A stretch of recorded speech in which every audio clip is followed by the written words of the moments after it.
Okay, testing. Hello? Okay, good.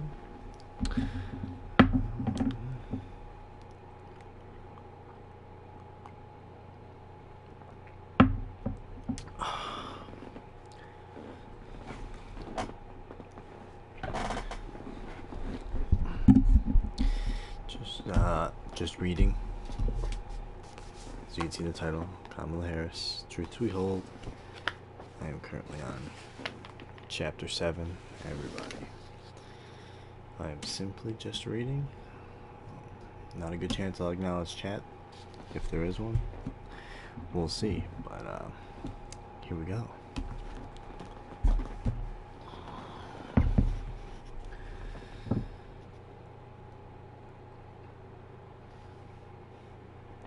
Why? Just trying to read my books more, and this holds me more accountable. Because I have a really hard time just sitting down reading. Last time I read through an entire chapter in one go, which almost I never am able to do. I usually get distracted.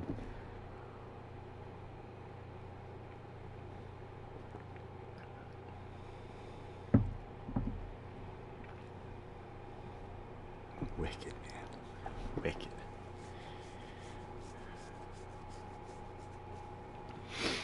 Alright.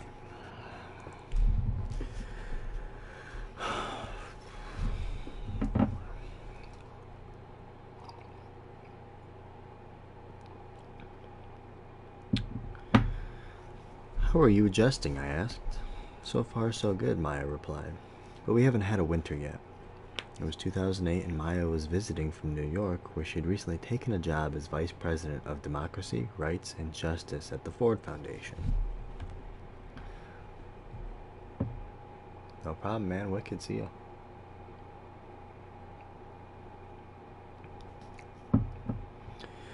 We had lived in different cities before, but for many years our homes were never more than a short car ride away from each other. Now she was almost 3,000 miles away. I was adjusting too. We were in a restaurant waiting for our mother, who had asked us to meet her for lunch. All three of us were excited to be back in the same city, even for a brief time. We'd come a long way from the Berkeley flatlands, but we were still Shyamala. Her mother's name's crazy. Shyamala and the girls. The foundation is doing great things, she said, and I'm going to be... Maya stopped talking mid-sentence. She was looking over my shoulder. I turned around. Our mother had just walked in. Mommy, the least vain person I knew, looked like she was ready for a photo shoot. She was dressed in bright silk, clearly wearing makeup, which she never did. Her hair professionally blown out. My sister and I exchanged a glance. What's going on? I mouthed to Maya as mother approached our table. She raised an eyebrow and shrugged. She was just as confused as I was. We hugged and greeted one another, and our mother sat down. A waiter brought us a basket of bread.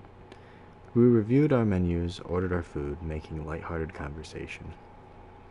And then my mother took a deep breath and reached out to both of us from across the table. I've been diagnosed with colon cancer, she said. Cancer? My mother? Please, no. I know that many of you can relate to the emotions I felt in that moment. Even just reflecting back on it now, it fills me with anxiety and dread. It was one of the worst days of my life.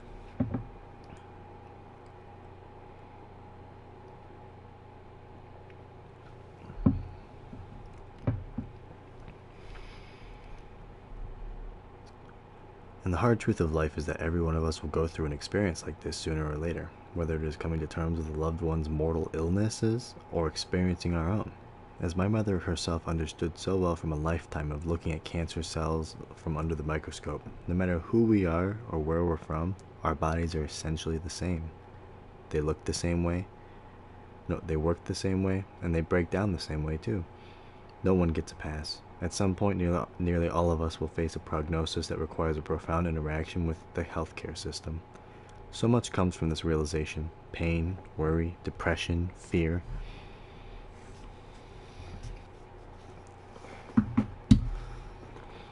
And it is all made worse by the fact that America's healthcare system is broken. The United States spends more on healthcare than any other advanced economy, but we don't see better outcomes in exchange. Incredibly, many parts of the country, life expectancy is actually shrinking.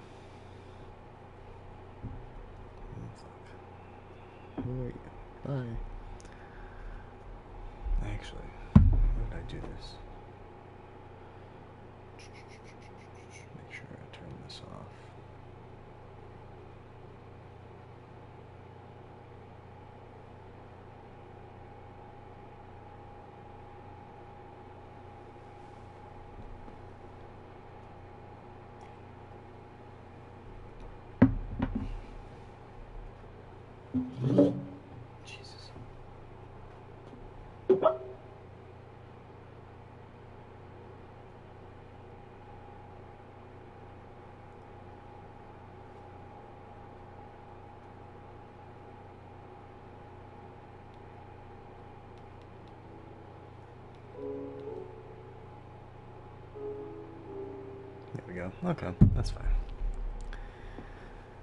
And when it comes to maternal mortality, the United States is one of the only 13 countries where rates have gotten worse over the past 25 years. Meanwhile, working families are overwhelmed by medical bills, which are one of America's leading causes of personal bankruptcy. I want to be clear that I have tremendous respect for the women and men in the medical profession. For so many of them, the call to medicine stems from a deep desire to help others, from helping a baby come into the world extending the time that the person has on earth. But in our nation's approach to healthcare, we've created a bizarre dichotomy. We are simultaneously home to the most sophisticated medical institutions in the world and to structural dysfunction that deprives millions of Americans of equal access to healthcare, a basic human right.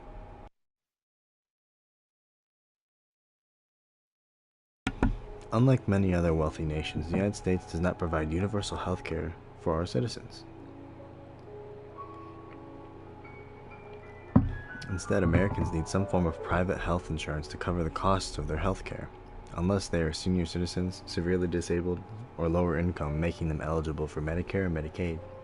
Generally speaking, private insurance is employer-based, and the breadth and the depth of coverage varies, as does the portion of the insurance premium that the employee is expected to pay. For years, those premiums have been going up and doing much faster than wages. A system where access to healthcare depends on how much you make has created enormous disparities. A 2016 study found a 10-year gap in life expectancy in America between the most affluent women and the poorest. That means that being poor reduces your life expectancy more than a lifetime of smoking cigarettes.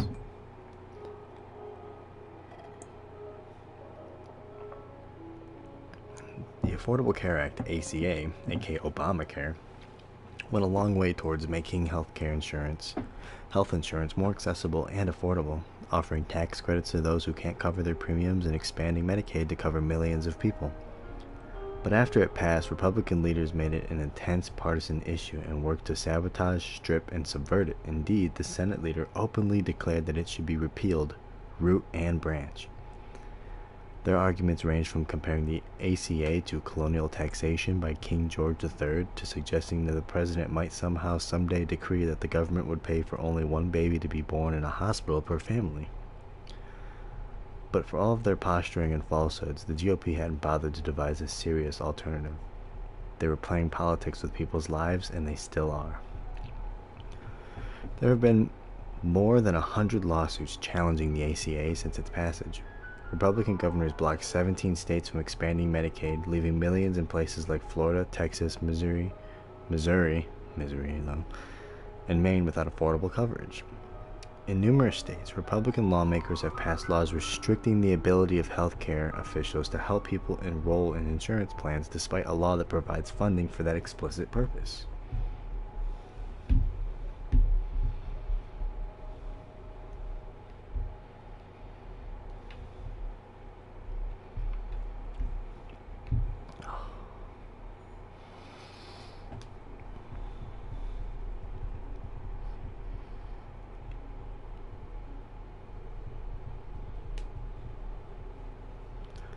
In 2017, the first executive order from the new administration ordered federal agencies to exercise all authority and discretion available to them to waive, defer, grant exemptions from, or delay the implementation or any provision or requirement of the ACA that would impose a fiscal burden. The administration halted ACA cost-sharing payments that would have provided more affordable health insurance for middle-class families and individuals, and even canceled an advertising campaign to alert people about the 2017 open enrollment period, going so far as to pull ads that were already fully paid for. The result of these efforts has been deep uncertainty and instability in the insurance markets, which has resulted in soaring premiums, forcing people all over the country to give up their health insurance altogether.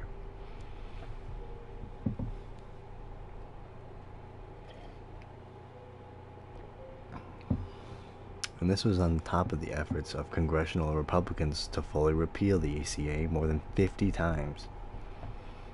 In July 2017, their push to end Obamacare was thwarted by just 3 votes, but they will surely try again. Repealing the ACA would result in tens of millions of people losing their health insurance.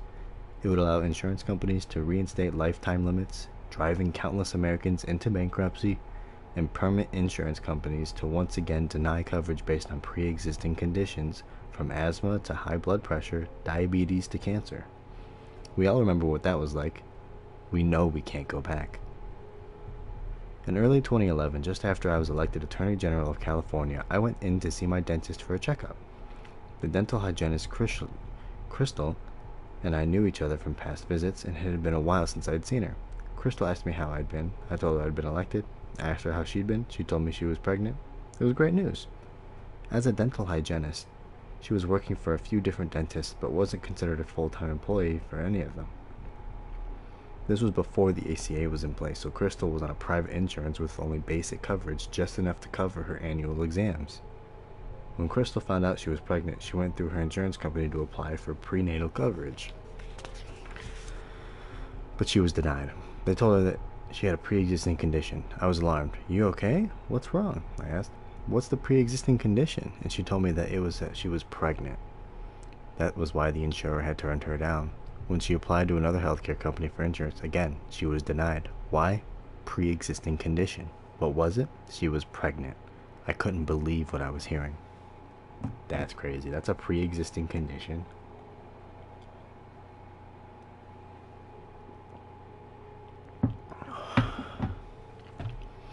This young woman was forced to go into her 6 months of pregnancy before she received a sonogram. Thankfully, there was a free clinic in San Francisco where she could get her prenatal care. Thank God Crystal had a strong and beautiful baby named Jackson, and they're both doing well today. But think about that for a minute. This is the world we could be returned to if they abolished the ACA. Women denied health care coverage for perpetuating the species. Let's remember the words of Mark Twain. What, sir, would be the people of the earth without women? They would be scarce, Sir Almighty, scarce. The ACA provided a lot of relief, but there are still structural realities that make healthcare too costly for working families. As anyone who's been to the doctor knows, in addition to premiums, there are also deductibles and co-payments for prescription drugs and healthcare service to worry about, which could end up costing thousands of dollars out of pocket. Compared with people in other wealthy countries, Americans face extraordinarily high prescription drug prices.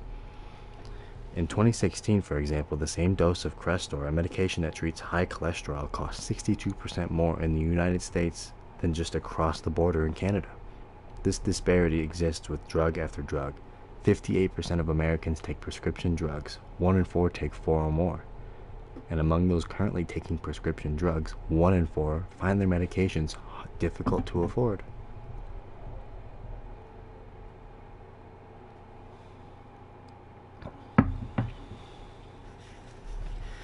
Why are Americans paying so much more for the medicines we need? Because unlike many other advanced countries, the US government doesn't negotiate prices on prescription drugs. When a government is purchasing medicines in bulk, it can negotiate a better price and pass those cost savings to consumers, much like the cost savings you enjoy at a wholesale grocery like Costco.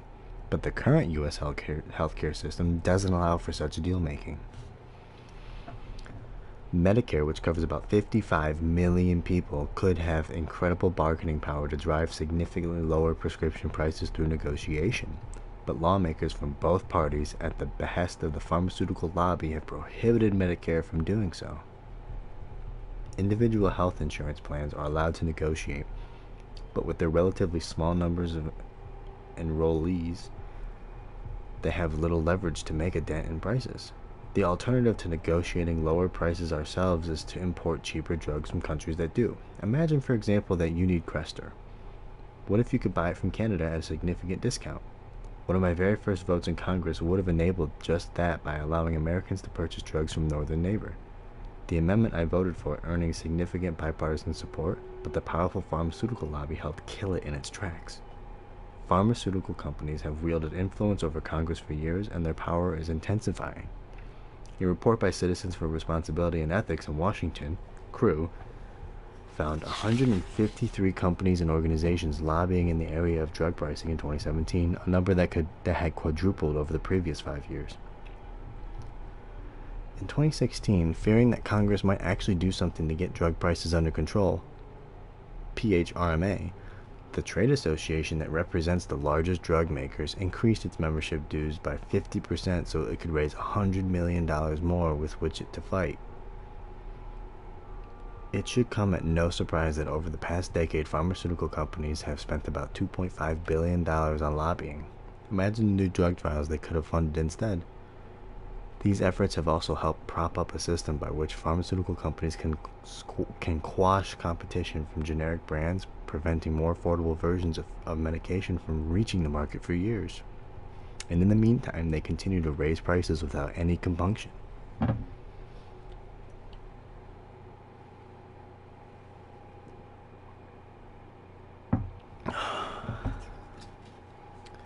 me be right back. I'm gonna get another tea.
Welcome back.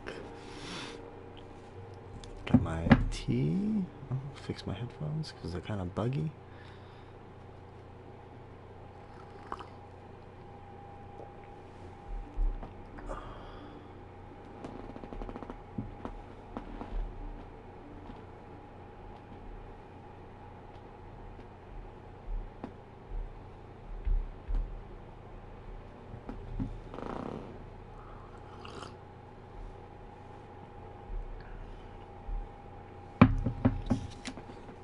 Compunction, right? Compunction.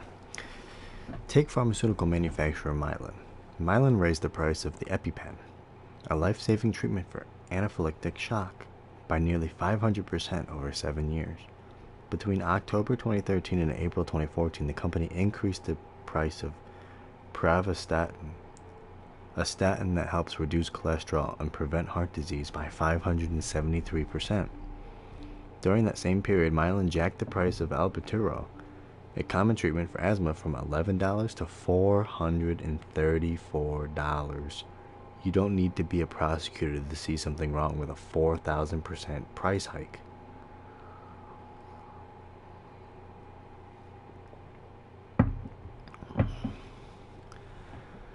Prescription medicines are not luxury goods, quite the opposite. We don't want to need them. No one aspires to be allergic to peanuts or to suffer from heart disease or asthma. I'll always remember the terror I felt when Mina had a childhood asthma attack so bad that Maya had to call 911.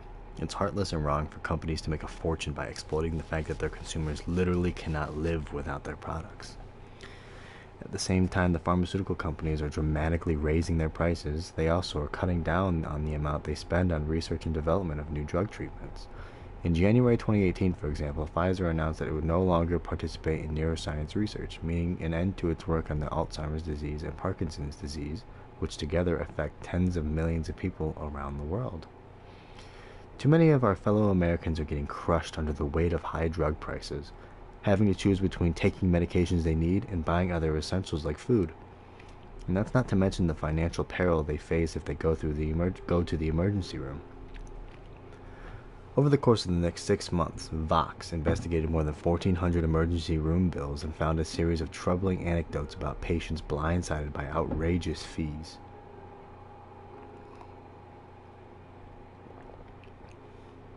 In one example, parents brought their baby to the ER after he fell and hit his head. There wasn't any blood, but the parents were worried, so they had an ambulance take him to the hospital. The doctors determined that the baby was fine. He was given a bottle of formula and discharged less than 4 hours after he'd arrived. When the bill came, the parents found out they owed the hospital $19,000. In another case, a woman broke her ankle, had an emergency surgery. Despite the fact that she had medical coverage, her insurance company decided that the hospital had charged too much money.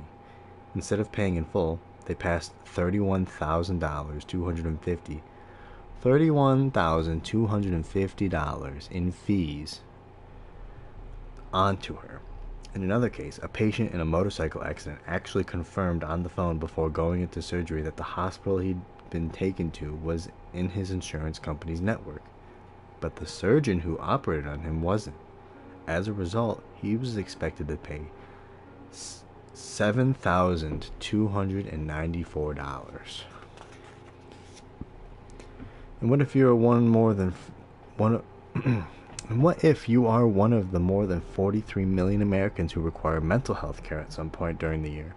Even if you have insurance, it is extremely difficult to find mental health care providers who will take it. Almost half of psychiatrists don't take insurance. On the whole, mental health care providers have no incentive to sign a contract to join an insurance company's network because they are reimbursed at such low rates. As a result, if you need mental health treatment, you will likely have to go out of network. And because continuous care is incredibly expensive, people tend to forego it altogether. Depression is increasing in the United States, especially among young people. But more and more, it's only people who can pay out of pocket. It's only people who can pay out of pocket who can access the care they need.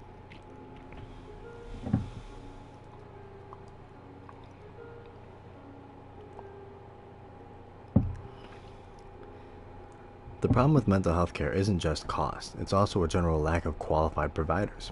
According to the Department of Health and Human Services, the United States will need to add 10,000 mental health care providers by 2025 just to meet the expected demand.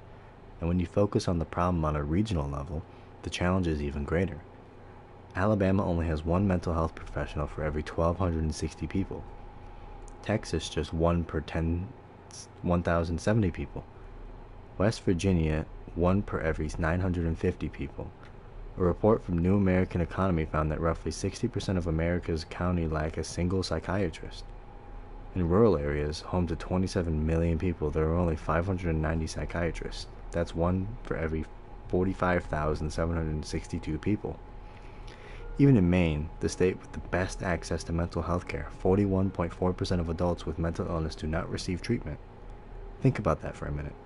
Imagine if your hometown, 4 out of every 10 broken legs went unaddressed.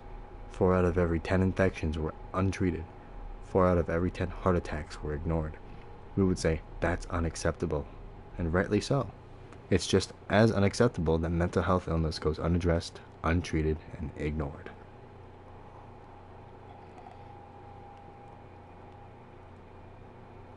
I need to heat this up longer.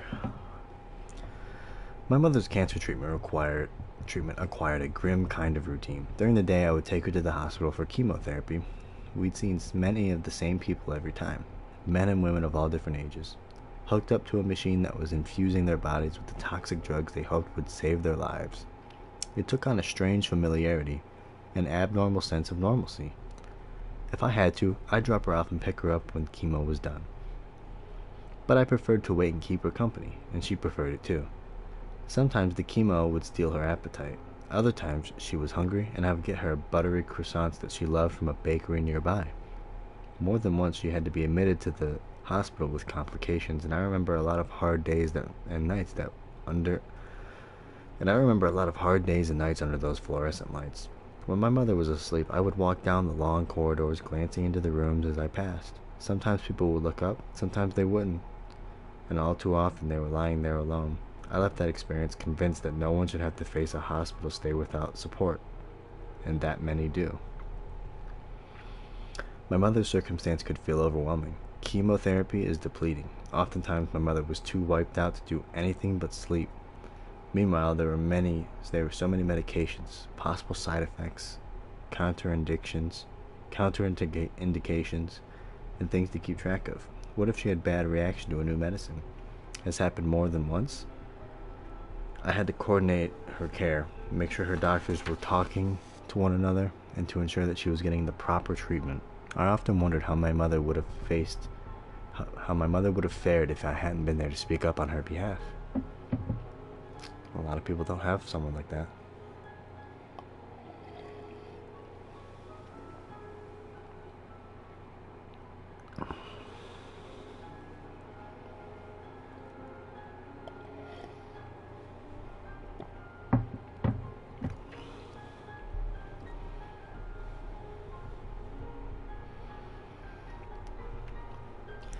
I came away believing that that we should mandate patient advocates with medical expertise so that anyone dealing with an acute illness has a trustworthy, capable champion by their side.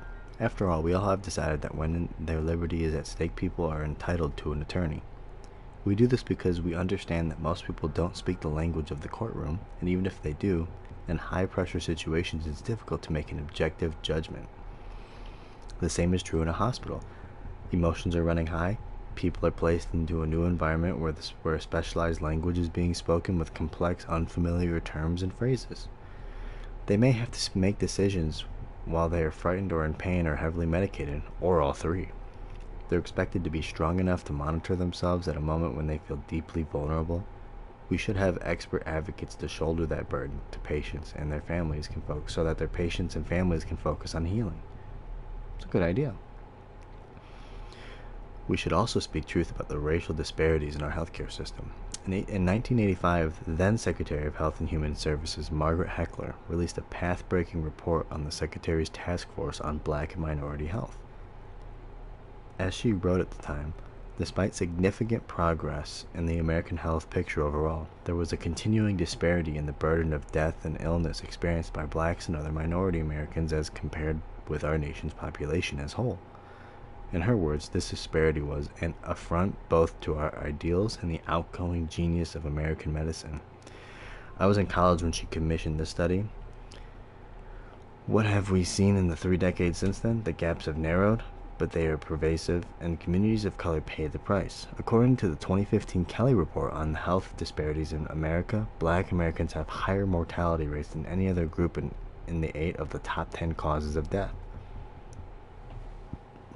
In segregated cities like Baltimore, there are 20-year gaps in the life expectancy of those living in poor Black American neighborhoods and those living in wealthier and whiter areas.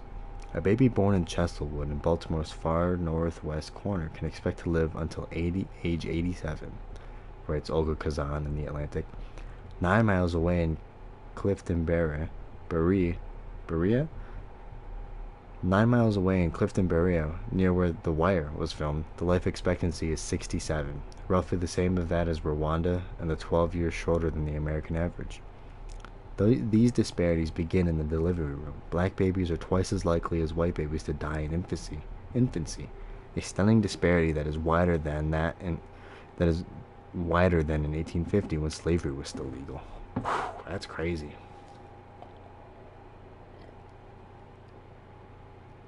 Let's run that back.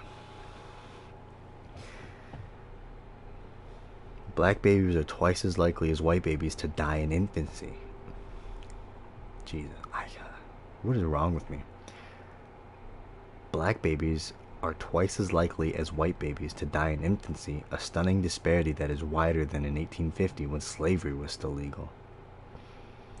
In fact, infant mortality rates for black babies today are higher than they were for white infants at the time of the Heckler Report.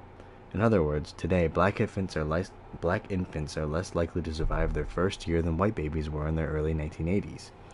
Black women were also 3 times as likely to die due to complications relating to pregnancy than white women, a shocking gulf that transcends socioeconomic status.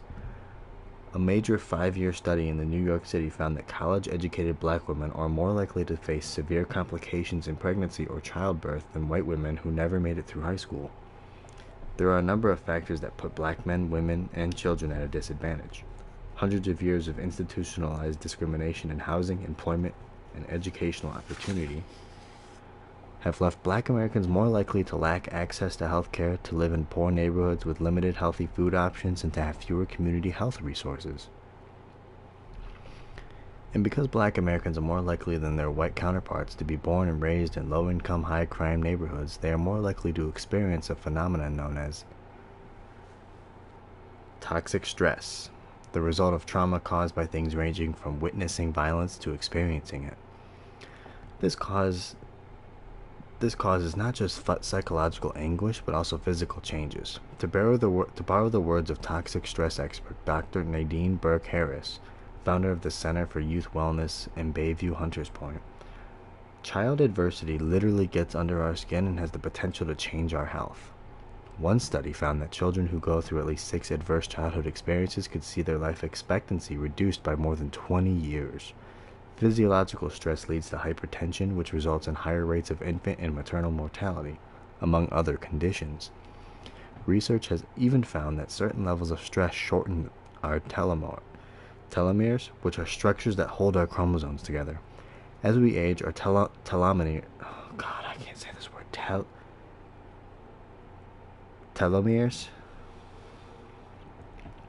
As we age, our telomeres naturally get shorter until cells start dying, which leads to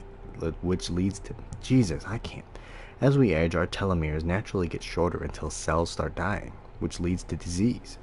A study of the University of Michigan measured the telomere length in hundreds of women and found that in black women were biologically more than 7 years older than white women in their age.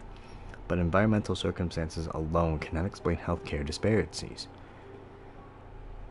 It is also the case that black Americans experience poorer care when they go to the doctor. White patients are 10% more likely to get screened for high cholesterol than black Americans, even though the rates of heart disease and stroke are higher among black Americans.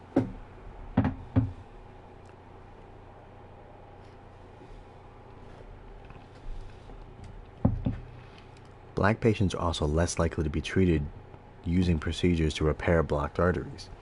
White women are more likely to get breast cancer screenings than black women and Latinas. And women of color are more likely to have their symptoms dismissed by their doctor regardless of their economic status. When tennis star Serena Williams, one of the greatest athletes of all time, delivered her baby, she had serious complications. The day after an emergency C-section, Williams started having trouble breathing. She had a history of pulmonary embolisms or blood clots, and having experienced them before, she suspected she was having another. She told Vogue magazine that she walked out of her hospital room so that her mom wouldn't worry and told her nurse that she needed a CT scan and an IV blood thinner right away. But the nurse was skeptical. She thought Williams must have been confused because of her pain medication. Williams persisted. Rather than give her a CT scan and IV drip, the doctors arrived with an ultrasound machine. I was like, "A Doppler?" Williams recalled. "I told you, I need a CT scan and a heparin and a heparin drip. She stressed that to the medical team. When they finally sent her for a CT, they discovered that she was right after all. I was like, listen to Dr. Williams, she told Vogue. There were the fan just blew my page. There were further complications that required surgery that left her bedridden for 6 weeks. If someone like Serena Williams can go through such an ordeal, imagine what happens to other patients who articulate symptoms and are ignored. What accounts for these injuries in care, and what accounts for these inequities in the care of our fellow citizens? A growing body of research suggests that part of the problem is unconscious implicit bias, similar to what we see in the police departments. All of us absorb social stereotypes and assumptions, often without even realizing it. But left unexamined, they risk leading us to behave in discriminatory ways, which can have profound consequences in fields like law enforcement, criminal justice, education, and health.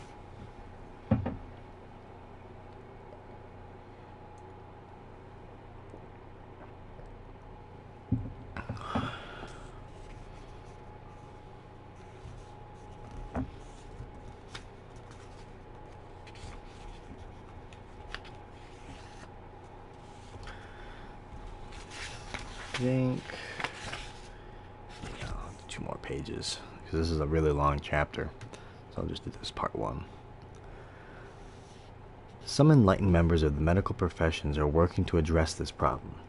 At UC San Francisco, all first-year medical students take a class on the discriminatory effect of these biases. Before they begin, they are given an implicit bias association test that measures their unconscious attitudes, not just about race, but about gender, weight, and age. Research has found that 75% of those who take the test, no matter their race, show an unconscious preference for white people. How do we close the divide? It starts by speaking the uncomfortable truth that exists. And then we can break the problem into parts and we can tackle one by one. First and foremost, we need every medical school in the country to require implicit bias training for their students. When people are given the knowledge that implicit bias is real and that we all have it, it gives them some room to think about it in their daily actions and make better decisions. We also need medical schools to focus proactively on bringing more diversity into the field. As of 2013, only about 9% of our country's physicians are non-white, and only 4% are black. This is the first gap we need to close if we want to intend to close the others. It won't be easy. It'll be a generational challenge, but it's time we get started. Most critically, however, improving health outcomes across the board demands that we transform the healthcare system itself. I believe that healthcare should be a right. But in a system where the quality of your care does indeed depend on your station in life, the reality is that healthcare is still a privilege in this country, and we need that to change. It's why we need Medicare for all. Imagine if U.S. healthcare coverage had based not how much you can pay, but instead on your health needs. The purpose of the system would be to maximize good healthcare outcomes rather than maximizing profits. That in itself would be revolutionary. Getting sick would no longer mean risking bankruptcy.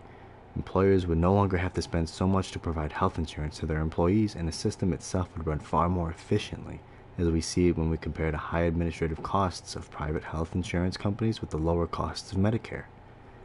But even if we could snap our fingers and make Medicare for all a reality, this alone would not alleviate all of the problems in the system.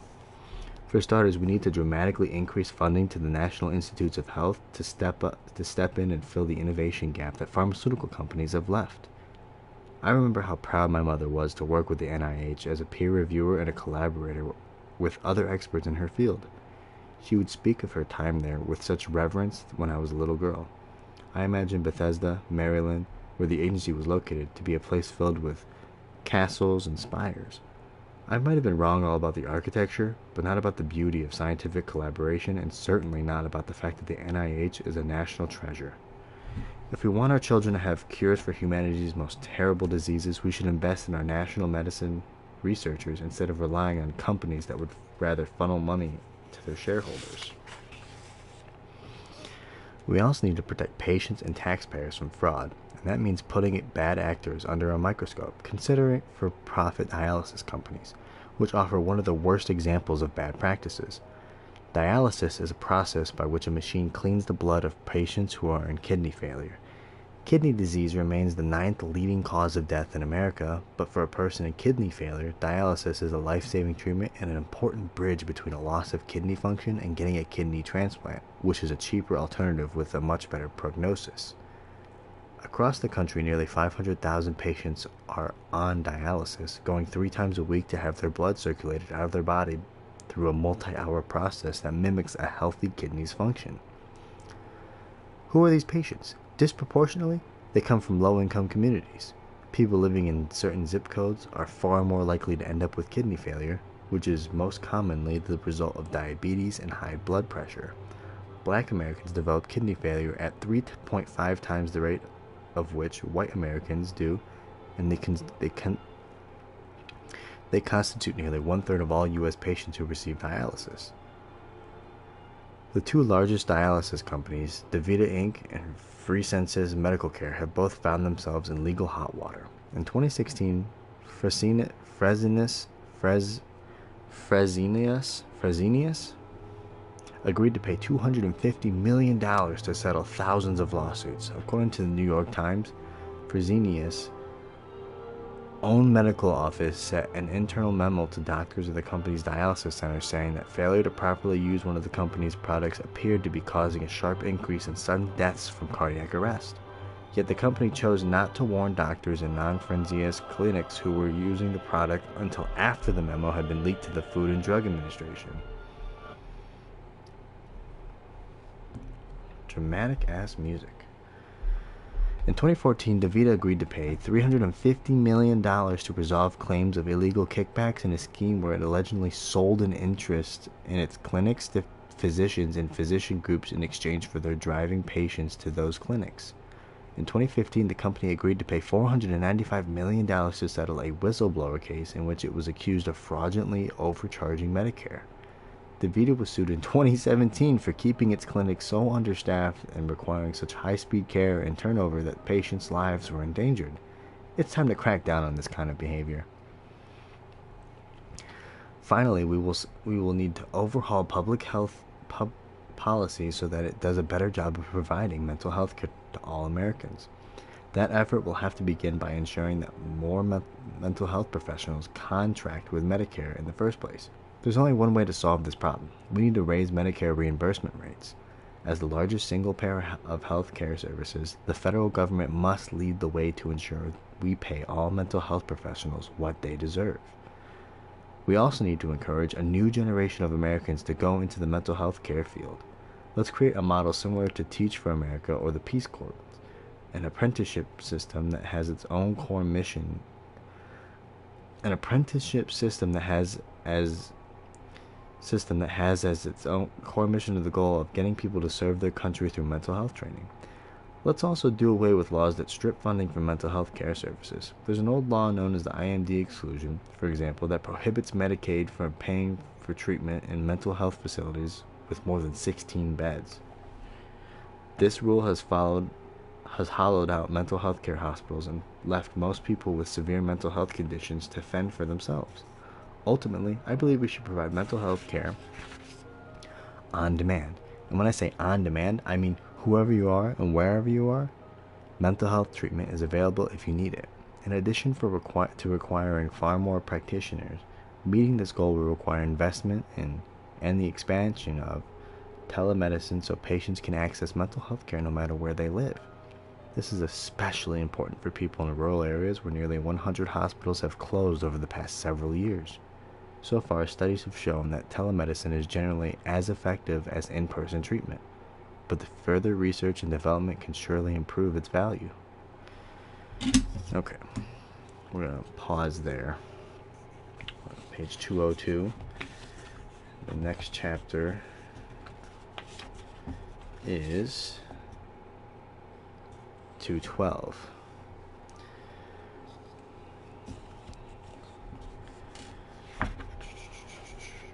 Close that.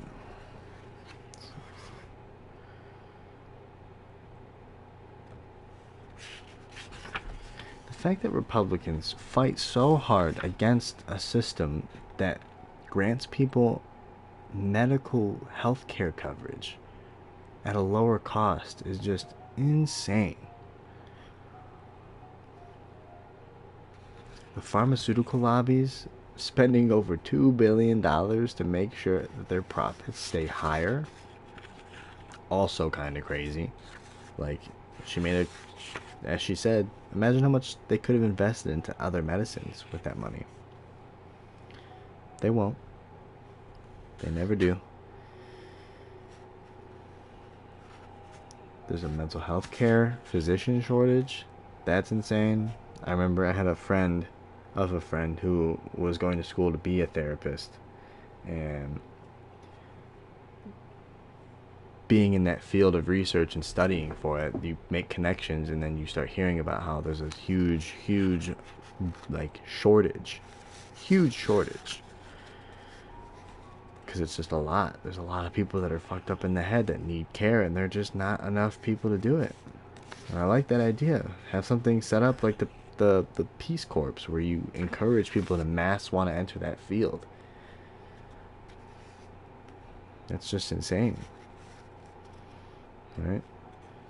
Like the what was it? The 4 in 10 people's mental health treatment just goes untreated, right? It's like 41%. If we had 4 in 10 people with broken legs being untreated, that would be just unacceptable. Yet we don't feel that way about mental health care. We don't take it seriously. That's kind of crazy. Her mom having cancer was also pretty insane, considering that her main job was cancer research. That was pretty wild.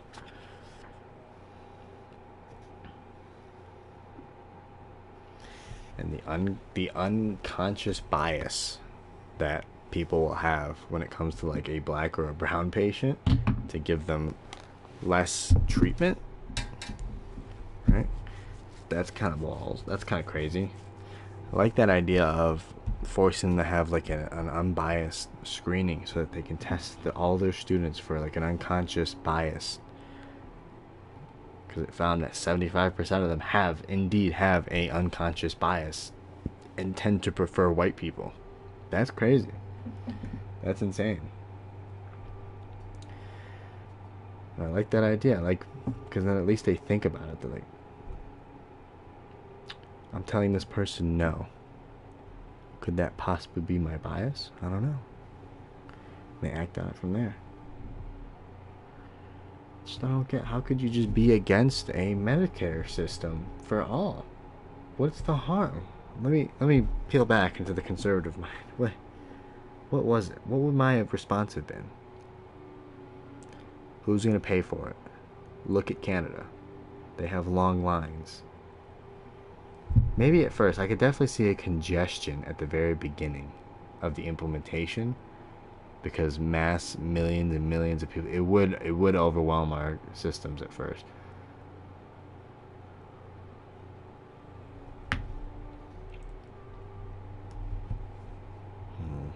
I feel like that could be a strong case, but like, other countries do it. I think other countries do it that have bigger populations than us, right? Or am I making that up? I feel like that's definitely a thing. I don't know how easy I'm going to be able to find this with a few searches, but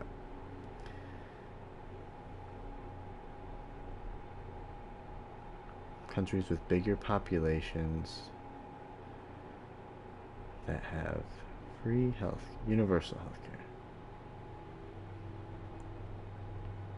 Because I can buy into that, maybe.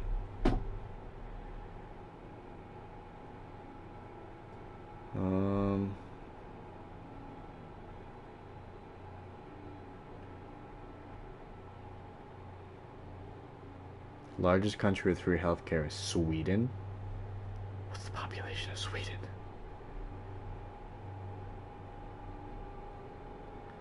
$10 million? We got 35 times that. That's crazy. But our GDP. Sweden GDP. 600 billion. 26. We are 28 trillion. All right, we could cover it. Sorry, what was that? 600 billion.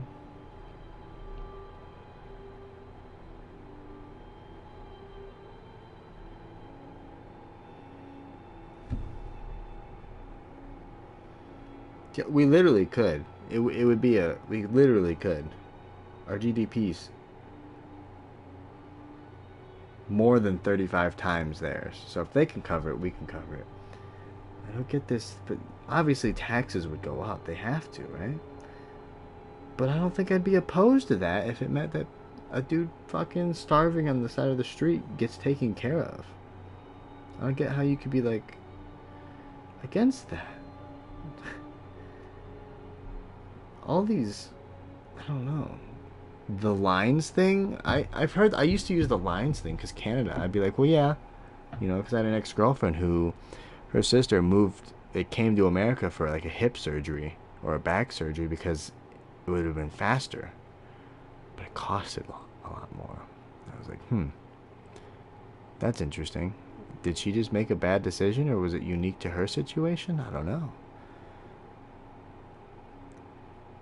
But I think there definitely would be a congestion at first, right? Because it's a new system. I'm sure there was a bigger line when welfare first came out, or food stamps, or when Medicare first, Medicaid, Medicare first came out. I'm sure there was large lines, but eventually it smoothed out and ironed it out, right? And people are better off, right? The fact that pregnancy is a pre-existing condition, and that was denied before the ACA, before Obamacare. Let me fact check that. I need to fact check that. That sounds just unhinged. Pregnancy.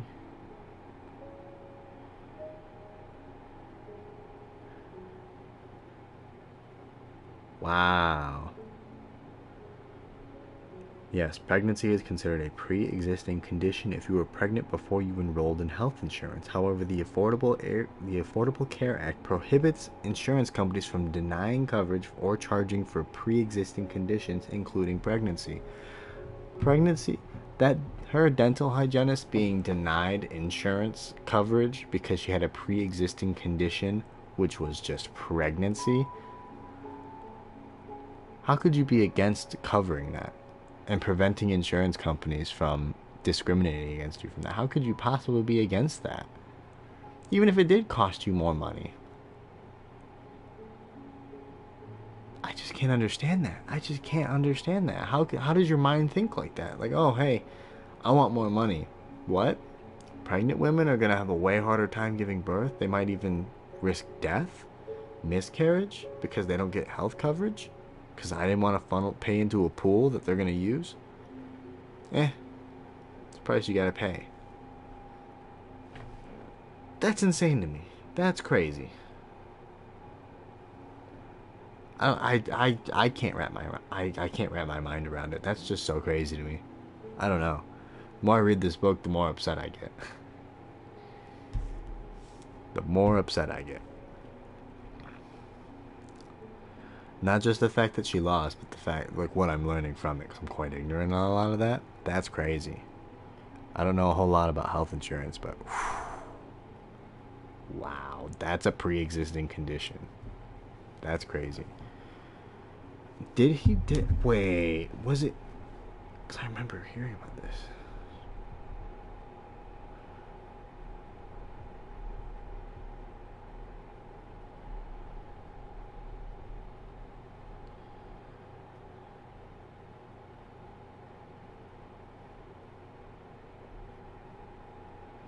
That's not good. I'm pretty sure Trump likes pre-existing conditions now because he realized how much backlash he got. Donald Trump is teasing the possibility of executive action to require health insurance companies to cover pre-existing medical conditions, something that he says has never been done before. It's been done before. People with such medical conditions have health insurance protections because of President Barack Obama's healthcare law, which Trump is trying to dismantle. Let's read into that. Despite pandemic, Trump administration urges to end the ACA. This was in June 20. This was in 2020, June 2020. In the midst of the coronavirus pandemic, the Trump administration on Thursday urged the Supreme Court to overturn the ACA. The administration's latest high court filing came the same day as the government reported that close to 500,000 people who lost their health insurance amid the economic shutdown to slow the spread of COVID-19 have gotten health coverage through healthcare.gov. The administration's legal brief makes no mention of the virus. Some 20 million Americans could lose their health coverage, and protections for people with pre-existing health conditions also will be put at risk if the court agrees with the administration in a case that won't be heard before the fall. In the case before the Supreme Court, Texas and other conservative-led states argued that the ACA was essentially rendered unconstitutional after Congress passed tax legislation in 2017 that eliminated the law's unpopular fines for not having health insurance, but left in place its requirement that virtually all Americans have coverage. I'm not donating. After failing to repeal Obamacare in 2017, the Republicans fully controlled Congress. President Donald Trump had put the weight of his administration behind the legal challenge. If the health insurance requirement is invalidated, then it necessarily follows that the rest of the ACA must also fall, Solicitor General Noel Francisco wrote Thursday. The Trump administration's view on what parts of the ACA might be kept or replaced if the law is overturned have shifted over time, but in legal arguments it has always supported getting rid of Obamacare provisions that prohibited insurance companies from discriminating against people on the account of their medical history. Nonetheless, Trump has repeatedly assured Americans that people with pre-existing conditions would still be protected. Neither the White House nor congressional Republicans have specified how. The new signups for health coverage come from the Centers for Medicare and Medicaid Services. The figures are partial because they don't include signups from states that run their own health insurance marketplaces. Major states like California and New York are not counted in the federal statistics. An estimated 27 million people may have lost job-based coverage due to layoffs, and it's unclear what, if anything, they're turning to as a fallback. People who lose employer health care are eligible for a special sign-up period for subsidized plans under the Obama-era law. Many may also qualify for Medicaid. The Trump administration has been criticized for not doing as much as states like California to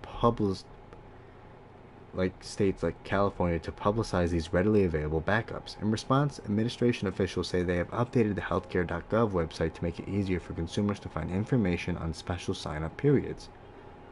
Thursday's report from the government showed that about 487,000 people signed up with healthcare.gov after losing their workplace coverage this year.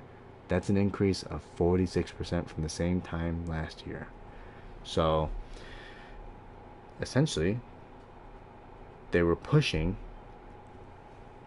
Wait, when was this article? Pushing to remove it, get rid of it, repeal it, not replace it with anything, or at least not specify, right? Because I feel like that's very important if you're going to get people on board to get rid of a huge tool or program that benefits people in lower class status. If you're going to get rid of that, you have to inform people what you're going to replace it with. Not just say, you'll be fine, trust me, I'm going to protect people with pre-existing conditions. I'm not going to tell you how, I'm just going to say it will be done. Sorry, bro. You can't come in acting like a businessman and then just say, hey, I'm gonna cut your pay, I'm gonna not do business with you anymore, but you'll be taken care of. You can't do that. That's ineffective. People aren't going to want to fucking bargain with you. They're not going to want to support you. They're not going to want to take part in anything you do because you're not informing them what they're going to get out of this deal, right? No wonder fucking, thank God for John McCain giving the fucking thumbs down on it. Holy shit. Just what goes through his mind? The fuck's wrong with you? Ooh, the more I learn about this bullshit, the more I learn about it. Fucking hate it. Okay. Likely, what's today? Saturday? Yeah. Likely be back tomorrow. I want to finish this chapter, and I might try to finish chapter 8, depending on how long it is. Really liking this book a lot. Loving it. I read about the immigrants and birthright citizenship attempts that happened all the way back in like 2008, 2009. No. 2015, 2016, around that time, had to pull out the Constitution, be like, hey, 14th Amendment's right here. That's not allowed. You're unconstitutional for that. And how they would just lie to her face about, will you do this? I don't know. Maybe. Will you not do this? I don't know. Maybe. Who knows? Who? Not me. Maybe. I'm not going to answer that. And then continue to do the thing that they wouldn't answer, but they shouldn't have done because it doesn't align with American values. Ooh. Okay. I'll be back. Thank you for watching, all of you that are here. It's a little glitched. It's a little glitched, but I know some people might still be in here. Thank you. I love you. Oh.